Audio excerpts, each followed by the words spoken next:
શું વાત છે. ચાલો કંઈ નહીં, 50 લાઈક નહીં થાય ને ત્યાં સુધી જવાની નથી હું. ચાલો રેસીપી આપી દઉં ફાફડા ગાંઠિયાની. ફાફડા ગાંઠિયાની રેસીપી એવી રીતના છે કે તમારે 1.5 કપ ચણાનો લોટ લેવાનો, બેસન લેવાનું. પછી જે મેં 1 કપ લીધું ને, અડધો કપ, તો તમારે ના, મેં 1/4 કપ લીધો. 1/4 કપ નહીં લેવાનો, 1/2 કપ લેવાનો પાણી. 1/2 કપ પાણી લેવાનું. એમાં 2 ટેબલ સ્પૂન તેલ નાખવાનું. પછી એમાં અજમો મૂકવાનું. પછી તમારે એમાં નિમક મૂકવાનું ને ખારું મૂકવાનું. ને પછી છે ને ફાઇન ત્યાં વોર્મ કરવાનું.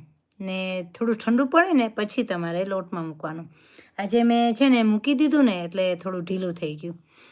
કે ગરમ પાણી હોય ને એટલે ચણાનો લોટ હંમેશા ઢીલો થાય, એવી રીતે કરવાનું.